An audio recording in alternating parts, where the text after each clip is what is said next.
Today I'm going to show you how to enhance your complexion for a nice lightweight finish, perfect for the summer. It's pretty quick and easy because there's no eyeshadow. On my skin I've applied my Vichy Mineral 89 Moisture Boosting Fluid SPF 50. If you watched my anti-aging video last week, you'll know that I absolutely love this. I have a few different SPFs that I like, but currently this is my favourite. It's a new one. It goes on so nicely, super fluid, almost gives a slightly semi-matte finish, which I prefer because it's not greasy and there is zero fragrance. So that's what I have on my skin right now. As I am going to be using a foundation today, I'm going to use a sponge to apply it. This one comes through the post this week from MAC. It comes in this tiny cute, almost like a coffee pot. The sponge inside needs to be dampened for this look. You can use it dry, but it's not as pleasant on the skin, and you can see once you completely dampen it, it becomes super soft and grows by about a third in size. Today I'm going to use the Armani Luminous Silk Foundation, and because I do have a little bit of colour on my chest, I'm going to mix it with a little bit of the Clinique Sun-Kissed Face Gelée. This is a universal glow product. You only need a very small amount and it really does stain the skin. So I'm going to mix it with a little bit of the foundation just to deepen it and almost add a bit of bronze but redness into my foundation, because the colour I've gained on my chest has a little bit of a red undertone to it. And this foundation needs that in order for it to really kind of match the rest of my skin. It's definitely better not to go as deep as the rest of your skin, because if you want to add bronzer and blush, you don't want your face to look too dark. So try not to go too dark with that. You can apply the gelée to your face before you apply any foundation if you want something that's going to stain and give you more of a bronzed finish and to last a lot longer, almost like a fake tan. In case you were wondering, there is a good dupe for the Armani Luminous Silk that's a lot more affordable. I found that the Milani Conceal and Perfect 2-in-1 foundation is a great dupe. A couple of years ago I created a comparison video of these two foundations, so if you're interested in seeing that, I'll pop it on the screen for you now. So as you can see, I've applied two very thin layers and I've bounced that onto the skin with my sponge, making sure I take that down my neck as well. As we aren't going to be applying any eyeshadow, make sure you take that over your eyelids to neutralise the skin. Next I'm going to take the Makeup Forever HD Skin Concealer. I love this, it's so lightweight. It's going to give you an additional amount of coverage, but it's not going to be thick and heavy. So it's not going to be one that would conceal heavy blemishes, really dark circles, rosacea, etc. It's just there if you want additional coverage that is undetectable on the skin. For me, I tend to get a little bit of redness around my nose. I like to apply a light amount below my eyes where it's not going to be on the area that's going to be crepey, but it's going to lift the shadows in the areas that naturally sink. Because this concealer is slightly lighter than my foundation, it'll also bring areas forward, so I like to put a little bit on my chin and my forehead just to give a little bit of extra dimension to the skin. As I mentioned earlier, we're not applying eyeshadow per se, so I want to add a little bit more coverage to the eyelid space, again to neutralise. Because this area is slightly thinner, it tends to be slightly redder, or you get uneven skin tone in this area. So this will just help to make it look a little bit more even. This is a great tip if you have deep set eyes or you're aging, because the inner corner of the eyes tends to get darker as we age because this area tends to sink a little bit more. So I like to take a little bit more of a heavy duty concealer that really packs a punch with coverage, and I find that the Huda Beauty Faux Filter Concealer is the best concealer for the job. So using a small round fluffy brush, I press this on the inner corners of the eyes to blend it out, and then I also take a little bit more on the outer corner because this area tends to be a little bit red on most people, and it's something that I'm definitely noticing as I'm getting older. If you've hung around for a while, you know my favourite product is the Urban Decay Brow Blade in the shade Cool Cookie, and today is no different. I'm filling them in using this exact product. I have a few viral videos on how I fill in my eyebrows, so if you want to see how to achieve this exact look, I will put that tutorial on screen for you now. But if you want to check out my eyebrow playlist, then you can see my viral video on fluffy brows, which is another desirable look. However, I am trying out a new product, also by Urban Decay. This is the Slick Day Brow, and it's fantastic. It has a very tiny comb, which means you can coat every single individual hair, and it stays in place very similarly to the Anastasia Beverly Hills Brow Freeze Liquid. So I will link this product below for you. No surprises that I'm definitely going to be using my SOSU Cosmetics Contour Stick in the shade Cool as a really nice light way to sculpt the skin. You can go heavy with this, or you can create something very, very light. It's like a buttery texture, so it blends into the skin beautifully, especially if you haven't set your foundation in place. And the brush I'm going to use today is by Rephr. This is the number 17 brush, which is quite small, so it means you can be quite precise with it. But what I would recommend is to blend a little bit bit of your foundation into the bristles first. This will help with the blending process of your contour. You can of course use a bigger brush, but if you use something that's too big, you might find that you blend your contour out too far and then you lose the soft sculpting effect that we're trying to achieve here.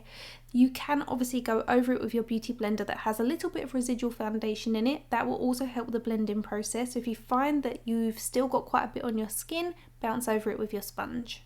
I'm now going to set all of my face with my Charlotte Tilbury Airbrush Flawless Powder. I've said this a lot of times in different tutorials, but if you are very oily, you want to use something that's a little bit more heavy duty, like the Huda Beauty Easy Bake Powder. That's something that's really going to pack a punch when it comes to setting the face. I do have an oily T-zone, but I would prefer to go in with this powder because it's finely milled, it's less talky, and I find that it just gives the most airbrushed finish to the skin. It doesn't last as long at keeping oil at bay, but I can top it up throughout the day. This is a new product to me. This is the Armani Luminous Silk Creamy Bronzer. It's huge and it looks glorious. So I'm going to use that with an angled brush to very lightly sculpt over the areas that we applied the cream contour. The key is to tap off all the excess product from the bristles and then very lightly go over the area that you applied that cream contour so that you don't apply too much product. Today's look is not about eyeshadow, so I want to apply a winged liner. And now I understand not everybody can pull off a winged liner, so feel free to get a pencil or a brown soft eyeshadow and use that to very softly define the outer third of your eye. Feel free to check out my hooded eyes tutorial, which will give you tips on doing this. Next, I'm going to make sure I give my eyelashes a really good curl. This is my favourite eyelash curler by Rephr. I also have a very small individual one, which again I have a tutorial on if you have smaller eyes or you struggle with generic eyelash curlers. Today I'm using my Wet n Wild liquid eyeliner, which I'm going to place underneath my top lash line, and this will almost look as though my liner carries on without losing any space on my top lid. Now I don't want to apply too much eyeliner along my waterline because I don't want it to make my eyes look smaller, but I do want to make the root of my eyelashes look slightly darker because this gives a more sultry finish to the eyes. So the key is to work this between the root of the eyelashes as opposed to applying it directly on the skin. I'm going to take this number 14 tapered blending brush by Rephr and I'm dipping it into a small amount of my bronzer. Now as I said, I'm not going to be applying eyeshadow per se, but I'm going to take a small amount of bronzer through the socket of the eye, and the way I'm doing this is to take it from the outer corner of my winged liner and taking that through the socket upwards. That way it almost gives a more almond shaped finish to the eyes, which elongates the shape because this is creating a bit of a shadow in the socket. So it's really simple, very quick. You don't have to do this, I just like the finish of it. Next I'm going in with my Lancome Cils Booster XL, which is a lash primer. Now I can't put any more cards on the screen because you can only have a maximum of 5, but I'm going to put the tutorial up there so you guys can see it. If you search through my recent uploads, you'll see this video on how to maximise your natural eyelashes using mascara but also an eyelash primer. If you've never used one, it is a game changer.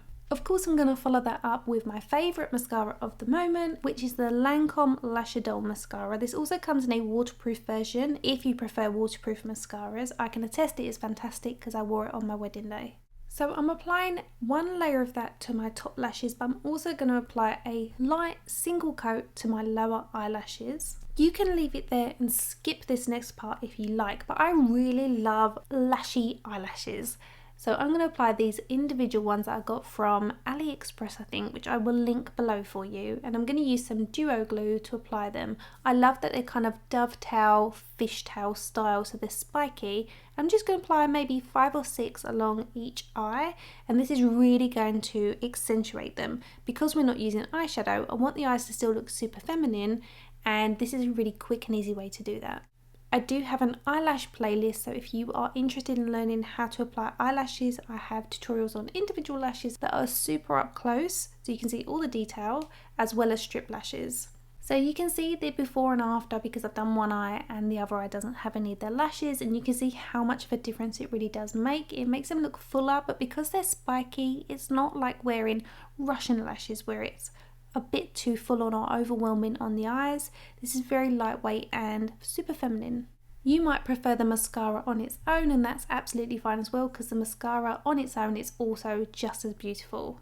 So this is both eyes done. I'm now going to move back onto the skin and I'm going to take this blush. I bought this just before I went away and it's a beautiful duo product. The bottom half of the pot is a cream blush and the top half has a little mirror in it and also a powder blush to match the cream blush. I will link the product name and the shade in the description bar for you. To apply that, I'm going to use my BK Beauty brush in the number 106 and I'm bouncing the cream blush on the back half of the cheeks and then using what's left on the bristles to bounce around that so that it disperses the colour seamlessly, and as you can see it gives a really lovely glow. Then I'm going to take my LH Cosmetics brush, which is the 310 brush, and I'm going to use this to apply a little bit of the powder over the top. So this will also set the cream blush in place, but it will also add a little bit of extra colour.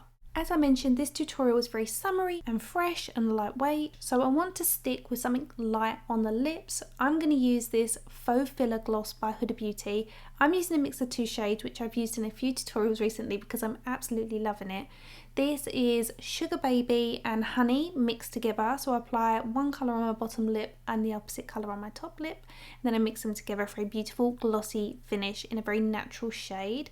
And then because it is summer, I'm going to pop on a few faux freckles, which I do have a tutorial on this method. Once again, just have a filter through my recent videos and you will find that. And that completes today's fresh, summery, lightweight makeup look with no eyeshadow. I hope you love it. It's a really great way to enhance your natural complexion to still look like you, but the best version of you.